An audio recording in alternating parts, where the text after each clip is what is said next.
greetings space monkeys. To understand the forces in today's media and military, we need a look back at the story of today's controllers. Suffice it to say, there is a new military arm, and we've had countless meetings with a number of experts who have advised us as to how this should be construed. In fact, this idea for a Space Corps as one of the solutions to Air Force space came from the Rumsfeld Commission in 2001. The Rumsfeld Commission, made out of a handful of weapons contracting officials and CEOs of the military-industrial complex, was made for false flags and unnecessary military. The Rumsfeld Commission previously has led the ridiculous and failed project of Star Wars. Is the real Star Wars.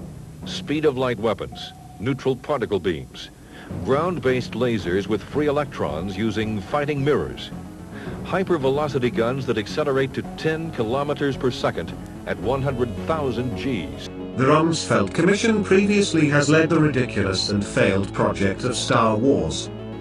They were made to give stovepipe made-up intelligence to counteract our real intelligence truths about war. $3 trillion that is being proposed for the next year, and of that includes a direct Pentagon budget request of $717 billion at this point. That'll also rise, as it always does. There's a proposal for $158 billion. They call it contingency fund for the two wars, but that'll rise. Then you got $40 billion in black box intelligence funding that doesn't get written in the budget, but really what is that? They never tell us how much they spend on the CIA and the NSA and the DIA and all these different intelligence activities, which are all war-related. Before 9/11 gave us war spending options, the Rumsfeld Commission was made to stop. And this is a quote: Space Pearl Harbor. In 1996, a comprehensive missile defense aimed at every country was vetoed because our intelligence looked at actual threat and found that absurd. So, the Rumsfeld Commission used fear tactics based on Iran and North Korea, eventually getting Scud missiles. To some, the relationship between North Korea and Iran is pretty alarming.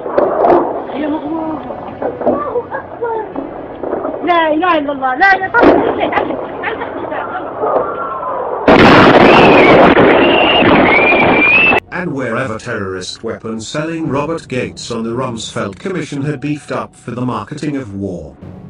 It's also the Rumsfeld Commission that came up with the axis of evil popularized by W. States like these and their terrorist allies constitute an axis of evil, arming to threaten the peace of the world by seeking weapons of mass destruction. Meanwhile, the Rumsfeld Foundation brainwashes Ivy League brats to be unflinchingly cruel, lie to the public, be ideologically inflexible. We have Republican tribes, we have Democratic tribes, we have progressive, and then we have conservative tribes. Then we have pro-global warming and anti-global warming tribes. We have pro and anti-immigration tribes, pro and anti-wall building tribes, pro and anti-Obamacare. Well, you get the point. And Rumsfeld level arrogant. The Rumsfeld Commission also funds the spread of Islamophobia and operates as a revolving door between corporations and government. The truth is that despite all the fuzzy rhetoric about republics and inalienable rights and the rule of law, the United States is nothing but an oligarchy, run by a handful of international banking syndicates, their multinational corporate cronies, and the politicians in their back pocket.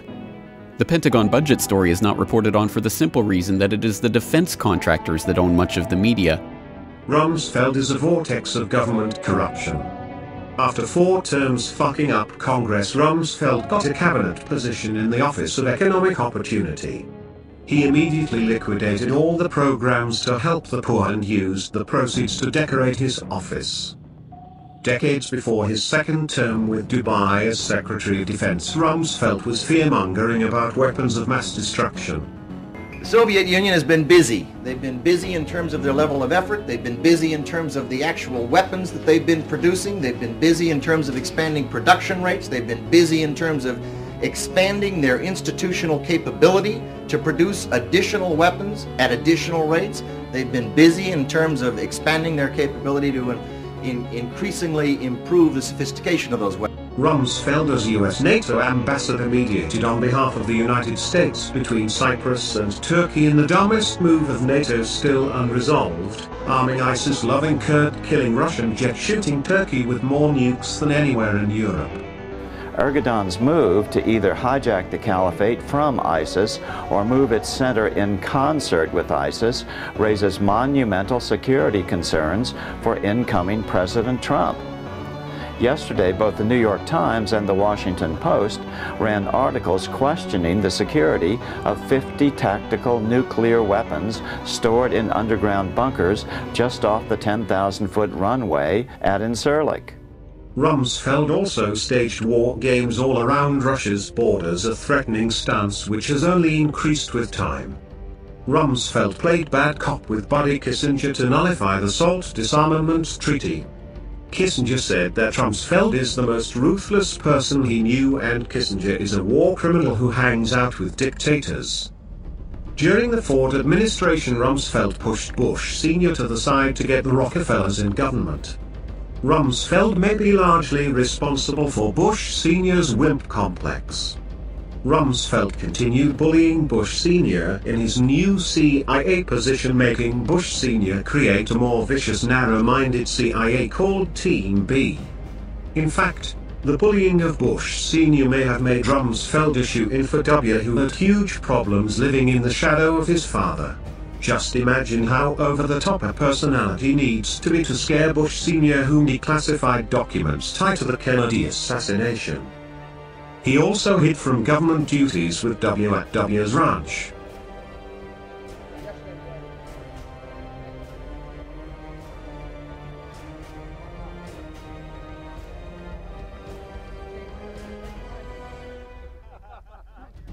Bullying was a lifelong pursuit, as he was bullying people as captain of the football team and wrestling in high school.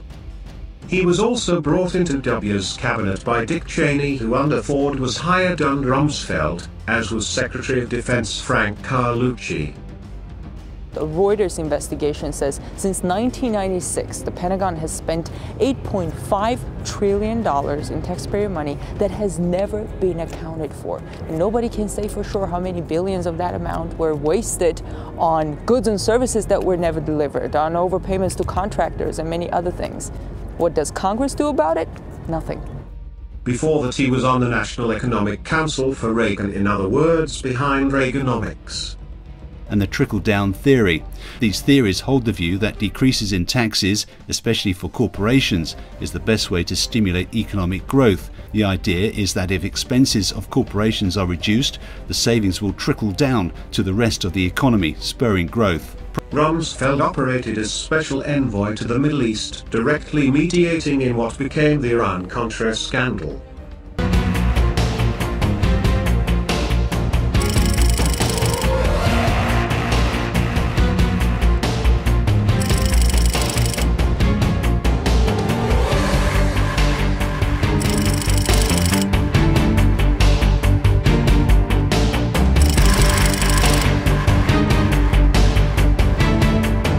Rumsfeld also made buddy-buddy with Saddam and weaponized him.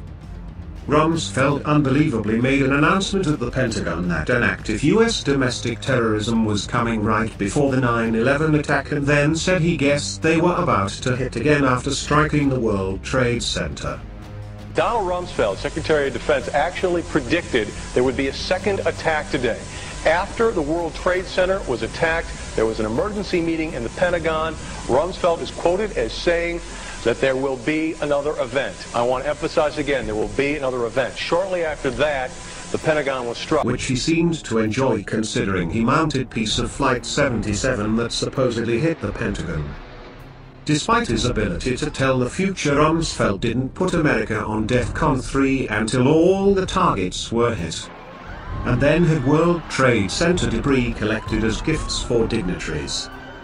Maybe Rumsfeld thought these tacky gifts a market tactic, as he ran 5 businesses contracting with the Pentagon. as well as ALEC, which creates corporate legislation for bought Congress. ALEC is a mechanism. It's a powerful organization based off an idea, and the idea is pretty simple. ALEC connects corporate lobbyists with state legislators and helps to push corporate-written legislation into the states, all 50 of them. The process works like this. ALEC holds a policy conference at a lush resort at, say, the Ritz-Carlton on an island off the coast of Florida. There, corporate lobbyists and ALEC-sponsored state legislators gather behind closed doors to assemble in task forces and vote on and adopt, quote-unquote, model legislation. Rumsfeld has been sued multiple times for creating and enforcing US-sanctioned torture programs. Legal community. A federal appeals court refused to dismiss a lawsuit against former Defense Secretary Donald Rumsfeld and unnamed others for developing, authorizing, and using harsh interrogation techniques against prisoners in Iraq.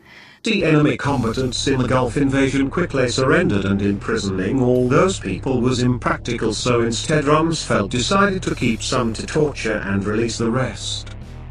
Grainer's lawyer said he was so mad when he was reading these memos because to him they proved that U.S. officials knew exactly what was going on and the decisions were made at the top. He said, look, there's no way that these U.S. Army reservists could come up with some of those techniques. The ACLU has gone after Rumsfeld numerous times. Do we mean what we say when we say that there are fundamental human rights? You know, do we really mean that? You can't detain people without trial. You can't hold people in secret. Why can't you do these things? Well, simply because all those things do is they all lead to torture. We began to use torture for the same reasons that every single torturing government has always used torture, which is to coerce confessions. Rumsfeld is not only behind the viciousness of Gitmo, but behind franchising the torture as a brand to other black sites like Abu Ghraib. Rumsfeld ordered against the Geneva Convention that prisoners be kept without being registered. Rumsfeld authorized Army personnel to take in inmates at that prison without registering them. Both those actions violate the Geneva Conventions. Karpinski, who ran Abu Ghraib until the scandal broke wide open with those famous pictures we saw, since then she has openly criticized tactics used by Rumsfeld and company. Last week she said she'd be willing to testify against Rumsfeld in a war crimes investigation that could result from a lawsuit that was filed by civil rights groups in Germany. And specific tortures were not only known, but techniques were directly dictated by Rumsfeld. Rumsfeld, who approved torture techniques for Gitmo in Afghanistan. Captain Carolyn Wood told Senator Levin's committee that in January 2003 she saw a PowerPoint presentation of techniques authorized by Rumsfeld. 6 months later, she was the interrogation officer in charge at Abu Ghraib. In August 2003, Gitmo commander Major General Jeffrey Miller arrived in Iraq, telling the commander of the 205th Military Intelligence Brigade, quote, "We had to get tougher with the detainees." Gitmo too had been using torture techniques authorized by Rumsfeld. But it was Private Lindy England who spent a year and a half in prison, Corporal Charles Grainer, who did 4 years, and while McCain and other Republicans urged President Obama not to look back, Mr. Grainer is still looking forward to 6 more years in prison. And fully aware with detailed pictures of torture, Rumsfeld told them to double the cruelty of tactics. 50 of which have been deemed untriable, meaning the things that we did to them were so unlawful, so horrible, that we can't even bring them to court. And that's something that we should be proud of, Rummy. He would also spell out forms of sexual humiliation to meld with physical coercion. Rumsfeld liked hurting people from a safe distance so much that the Predator drones and Hellfire missiles were greatly delayed in deployment from Rumsfeld fighting with the Pentagon and CIA over ability to operate the new toys, which were cooler than previous weapons he helped proliferate, like the B-1 bomber and cruise missiles. It hugs the ground at over 800 kilometers an hour. From 2,500 kilometers away, it can hit a target within 10 meters. To seek out and destroy the enemy without a pilot. No wonder it's become the weapon of choice.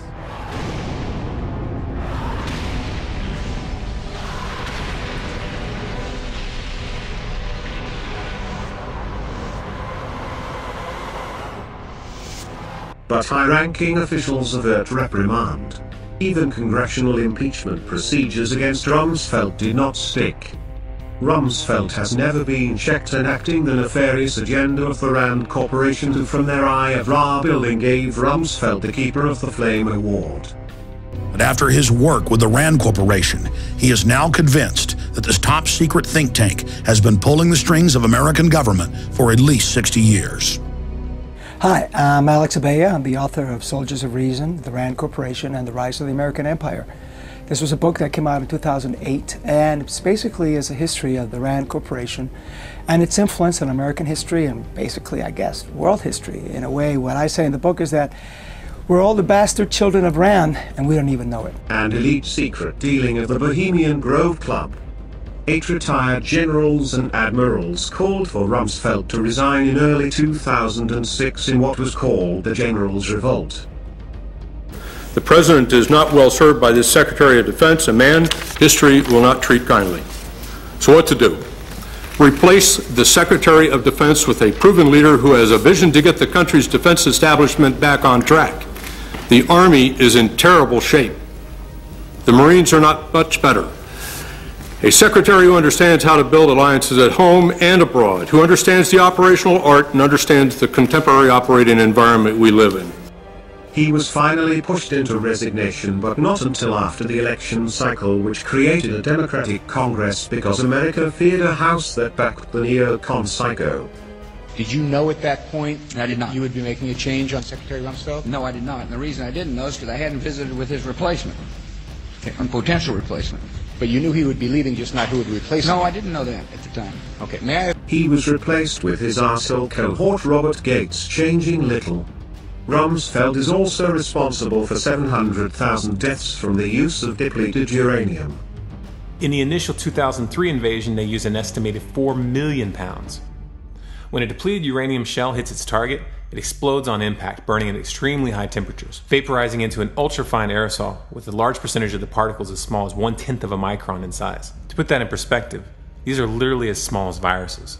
This depleted uranium dust spreads out into the atmosphere, where it finds its way into water, food supplies, and is inhaled by both soldiers and civilians living and moving throughout the area. Rumsfeld is responsible for the shift to psyops in war. They employ specific communication methods, using a variety of techniques, technology, and mediums to develop and deliver messages which will have the greatest impact and influence. These methods often incorporate the use of state-of-the-art multimedia products that convey U.S. policy and national objectives. The PSYOP soldier is a critical component of the U.S. Army Special Operations Command. And propagated document and media exploitation Reaganomics long before Obama legalized propaganda with H.R. 5736. Along with these Big Brother tactics was the repeated message, victory equals sacrifice.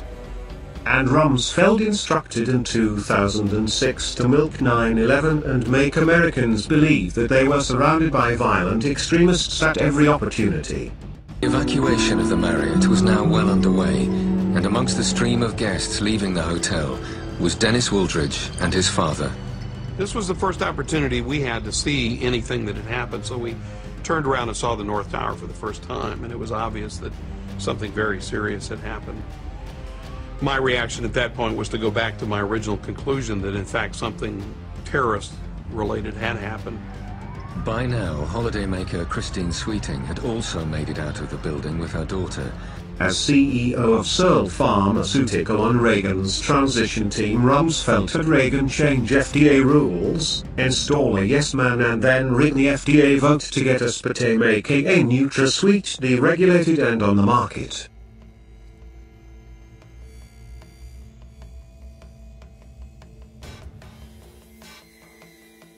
Rumsfeld also permanently disabled 200,000 through swine flu and anthrax vaccines sold through fear tactics.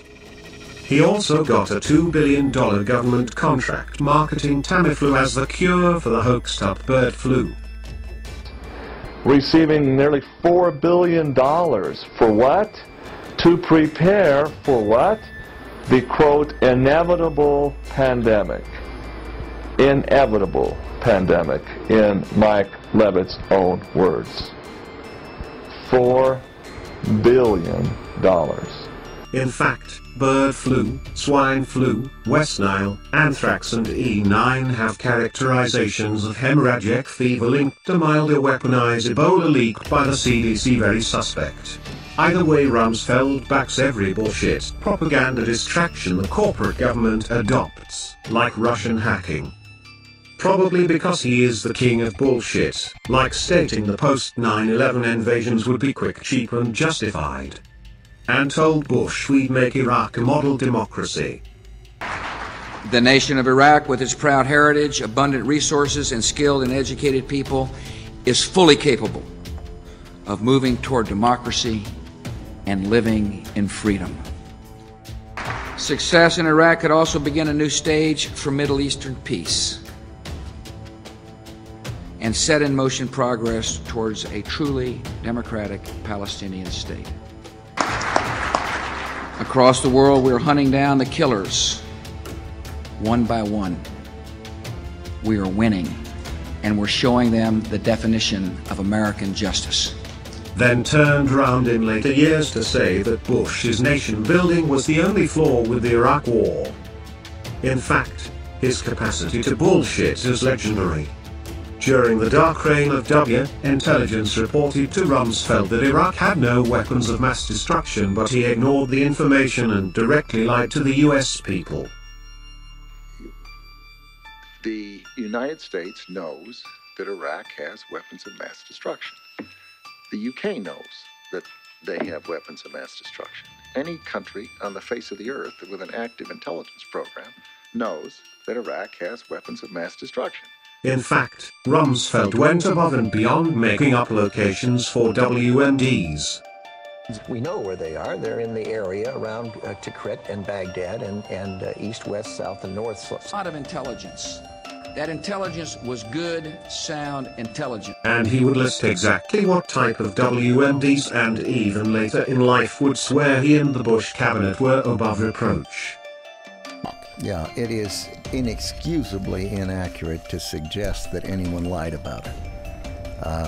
President Bush did not lie. Dick Cheney did not. Colin Powell, who made the presentation to the United Nations, did not. When Rumsfeld isn't lying, he gives Palin a run for her money on word salad. There are reports that there is no evidence of a direct link between Baghdad and some of these terrorist organizations. There are known knowns. There are things we know we know. We also know there are known unknowns. That is to say, we know there are some things we do not know.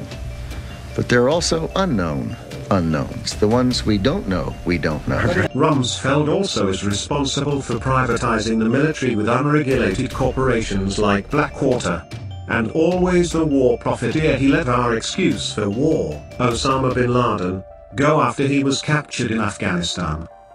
As the longest-running and most incompetent Secretary of Defense, Rumsfeld fired generals until they went along with the Rumsfeld Doctrine, which means limiting ground troops to a number assured to lose enough to keep the war going. The Rumsfeld Doctrine is summed up as just enough troops to lose. Despite inappropriate ground presence for invasion, many ops became a smash and grab for gold and art. Like as if a hurricane had hit. Completely everything was destroyed. All the documents were on the floor. All the equipments were stolen. And what about the museum itself? It had really a catastrophe. Because the looters were inside the galleries, the looters were in the storerooms, and for me that was the first time in my life to see a museum been looted in that way. It had been ransacked completely. Hence the nickname for this war crime mafioso, the Don. And he had the war agenda all mapped out that we are still working on. And to make sure we had the North Korean cherry on top, Rumsfeld gave North Korea nuclear capacity. Nothing like calling somebody part of an axis of evil to get them acting like part of an axis of evil. Our third story in the countdown tonight, North Korea, the first member of the Axis of Evil to hold simultaneous membership in the nuclear club. North Korea's first nuclear test yesterday, coming 6 years after President Bush took office and decided to drop the Clinton administration policy of engagement with the government of Kim Jong-il. A policy that, as reported 3 years ago by the British newspaper The Guardian and also by Fortune magazine, included the sale of 2 nuclear reactors made by a European company called ABB in 2000. ABB's board of directors throughout the 90s and through 2000 included one Donald Rumsfeld. Also, as a member of a project for a new American century, he worked to create one world corporate governance with America as the tool to get the then discard. Part of that plan was targeting Iraq under trumped-up weapons of mass destruction, which he made the play for during Clinton's presidency, and we did bomb them. It just was not widely recognized news. It should also go without saying that Rumsfeld is a member of the Council on Foreign Relations, known as the Society of the Elite before the 20th century. Except, well, mentioning wage and price controls, I had no idea this would turn vicious immediately, but hi, John. How are you? And he has led the Bush cabinet in backing Trump. Major announcement about the 2016 presidential election from former Secretary of Defense Donald Rumsfeld. Moments ago, he went on the record.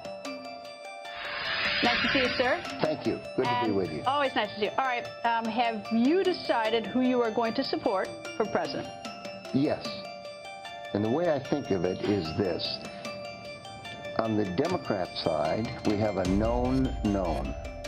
On the Republican side, we have a recent entry who's a known unknown. Isn't that the title of a book? It is. I'm glad you... Like Rumsfeld, Wolfowitz is in the Rand Corporation. The scariest leaders are usually behind the limelight, like Pence to Trump, or Cheney to Bush. So has Wolfowitz been to Rumsfeld. Wolfowitz started out in Cornell University, which is the Rockefeller Tri-Institution for Mad Human Experimentation.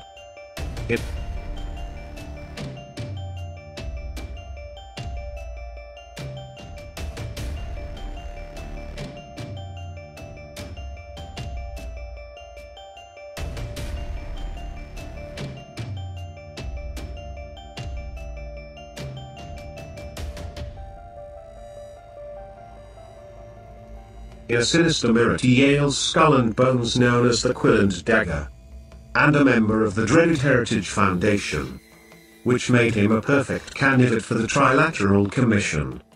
And while it describes itself as a non-governmental discussion group, it is described by others as a coordinated effort to rule the world by bringing political, monetary, intellectual, and ecclesiastical power under its control, thereby creating a one-world government. And as he was in other Washington Zionist groups, he pushed the corporate war agenda in the Trilateral Commission. When Secretary Cheney went to Jeddah to meet with the Saudis, we had a CIA briefer along with aerial photographs, and you looked at them and he could tell you they were tanks. They could have told you these were scorpions fighting in the desert. And Cheney decided, look, I'm not going to say we can predict what can happen, but he precisely told King Fahd and the others, we have no more warning. If the Iraqis move, we'll be living in hotels like the Kuwaitis.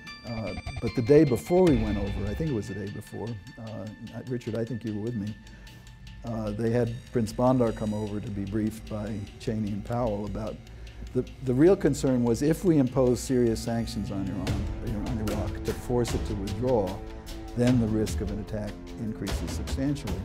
So the chiefs had put together a plan which was fairly substantial, and Powell briefed it thinking that it would be so big it would scare the Saudis, sort of briefed it a little bit vaguely, so and so many divisions, so and so many air wings. And my memory is Bandar then said, well, about how many troops is that?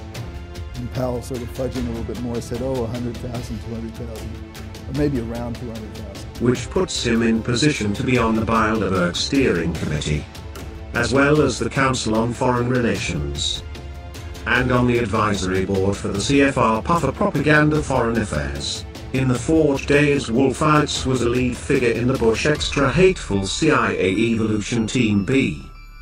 When Bush Sr. was president, Wolfowitz was the Undersecretary of Defense to Secretary of Defense Dick Cheney. So, you all set to go hunting?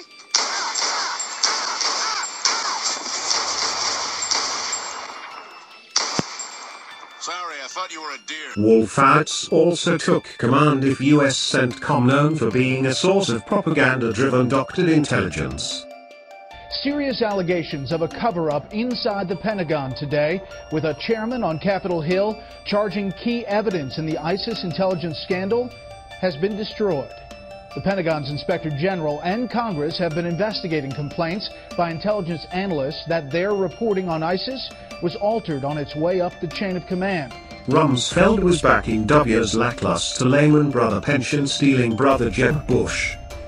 Then backed up the more possible neoconservative candidate, which is actually the wildebeest. Dr. Paul Craig Roberts. The combination of Hillary with Wolfowitz should scare everyone in the entire world. Editor's note. Obviously, Wolfowitz, that human bag of garbage, is looking for a job in Hillary's administration. Paul Wolfowitz and the lies that he told in the high government positions that he held are responsible for a massive number of deaths and massive destruction in 7 countries. Wolfowitz has announced his vote for Hillary Clinton. Now he is on the Trump train, and Wolfowitz told Trump to respond to the Syrian false flags with tomahawks. To launch missiles at the Syrian airbase and violate so many international laws as well. There's absolutely zero proof that Syria or Assad was involved with this.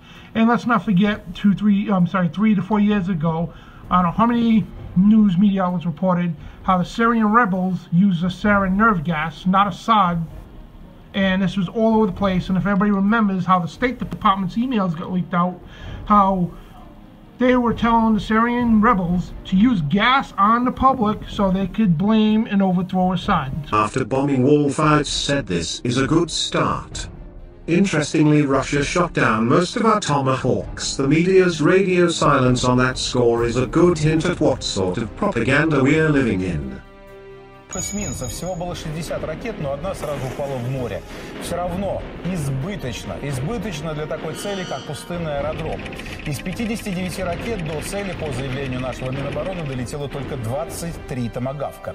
Можно предположить, что ракеты запускались 2 волнами. Первым отстрелялся эсминец США «Портер». Он как раз несет 36 томагавков. Эксперты считают, что это именно те 36 ракет, которые просто упали, не достигли. Paul Wolfowitz also has his puppeteering hands up the collective asses of Mattis and McMasters. Wolfowitz continues in the American Enterprise Institute, which functions as a neocon war party. With W, he was on the neocon Chicken Hawk group, the Vulcans, with Condoleezza Rice. It was not Bush or Rumsfeld but Wolfowitz who coined the war on terrorism after 9/11, and with it any countries we would decide to paint thus. And it's Wolfowitz who made the leap in logic that we should punish Saddam for 9/11. In fact, he had been speaking shortly before about just such a terrorist event to get the US involved in Middle East war. Absent, in their own chilling words, some catastrophic and catalyzing event, like a new Pearl Harbor. 1 year later, that event would arrive.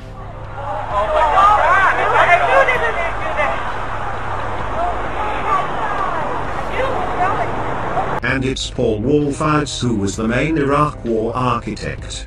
Wolfowitz had a false intelligence board based on the Iraqi National Congress, which had been on the CIA payroll and with White House endorsement would report anything they wanted to hear.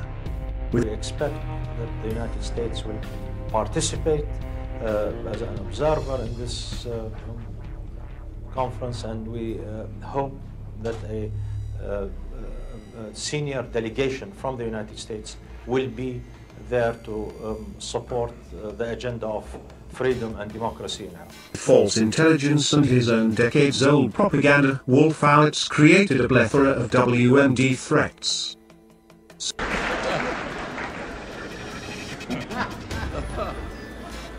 Those weapons of mass destruction got to be somewhere.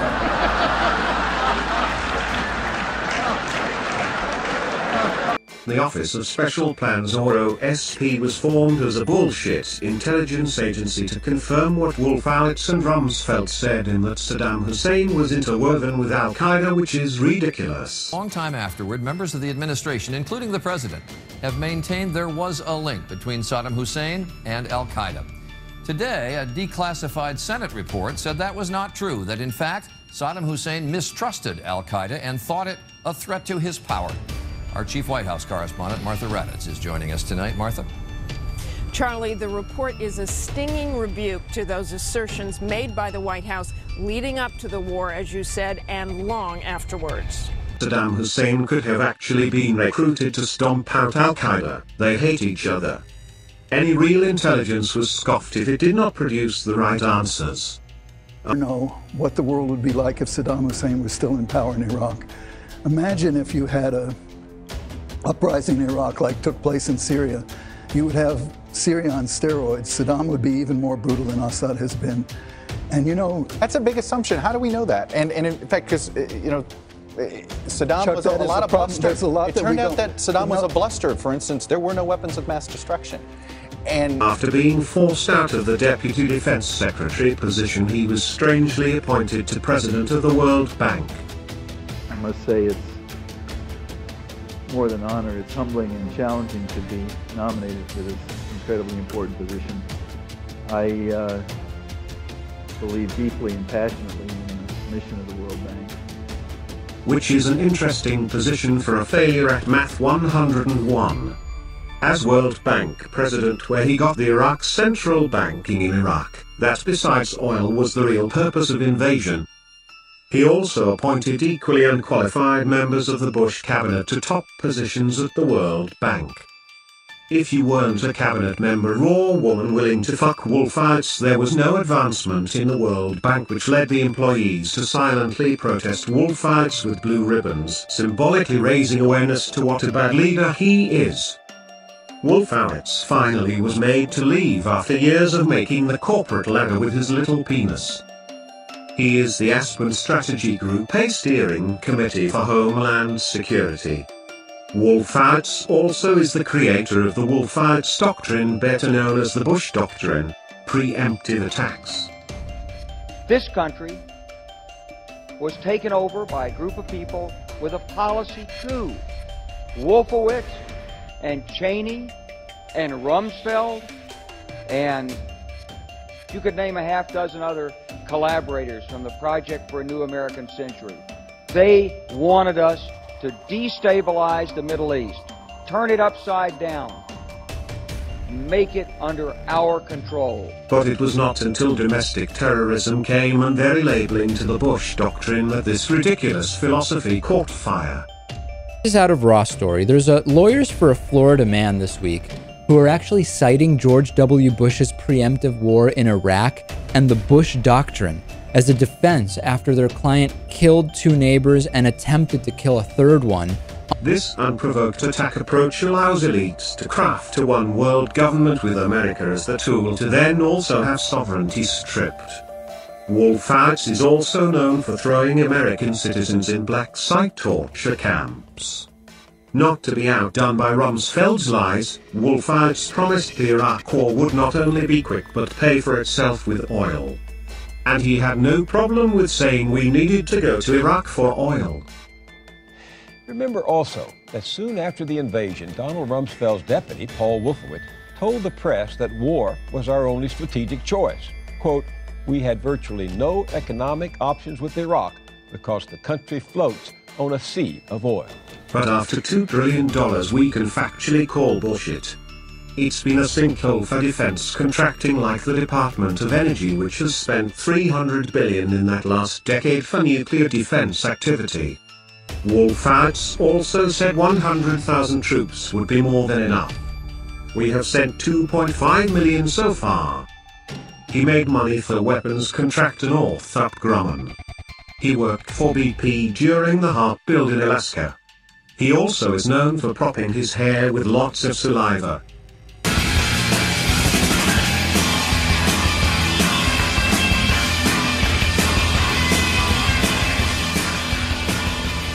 Side note, are the fluffer spitting in his hand for Wolfowitz. Hair is now Trump's head of media.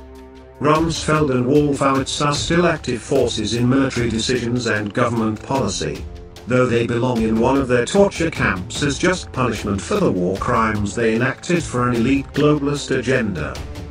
Dig into the docs for more details. We will not forgive. We will not forget. Expect us.